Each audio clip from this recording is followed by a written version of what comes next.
Coming to you with a quick little tutorial because this is one of the exercises that I always recommend for my clients, and that's an RDL. Use cases for the RDL. Anytime you ever need to strengthen your posterior chain in a way that is less taxing than doing a normal deadlift off the ground, this is going to be a great answer.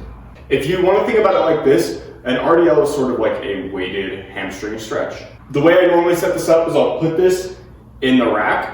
You can do it off the ground, so you'll just have to deadlift it up and then do the movement. Obviously, if you can do a rack, use a rack. Take a grip just outside of your normal deadlift stance, and your feet should also be roughly in line with where your conventional deadlift stance is. And then from here, you'll get it out of the rack, move forward or back just enough to clear the safeties. And then from here, what you're gonna do is you're gonna stick your chest out nice and strong, right? You're really trying to extend at the T-spine. You're gonna keep your head tilted up the whole time. And then from here, what you're going to do is you're gonna sit your hips backward, okay? Now, you're seeing I'm stopping above or right on my knees.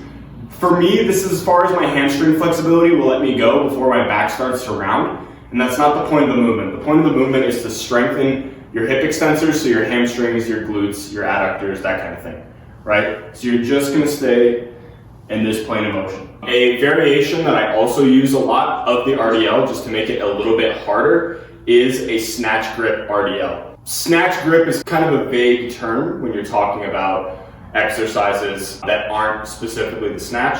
The way I always go is based on these rings here, right? If your hands or your first finger is on the ring or you're wider than that, then you're doing a snatch grip in my book.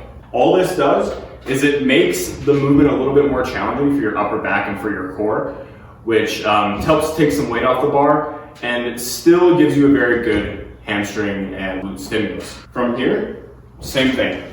Out of the rack, clear the rack, extend your chest, tilt your head up, and then from here what you'll do is just sit your butt back and feel that nice deep hamstring stretch.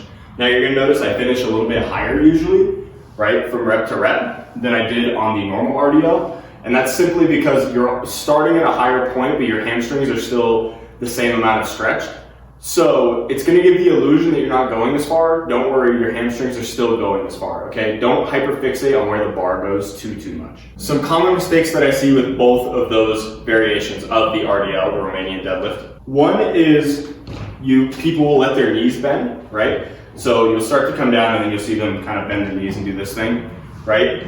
You're doing a shitty half squat. You're not actually going to be training any of the muscles that you're going for with this movement. So you're not going to be training your hamstrings or your glutes very well at all. And again, you're kind of just wasting time for the sake of ego. So really keep these nice and strict and stay in the hips. The other thing that I see wrong with this exercise pretty frequently is people wanting to round at their back, or they're trying to go too far down to where they have to start bending somewhere else, right? You take it out of the rack. From here, you start to hinge properly, and then you get here and you feel like you have to go lower. So what starts to round is my back. My hamstrings from here to here haven't changed at all, but my back rounds, okay?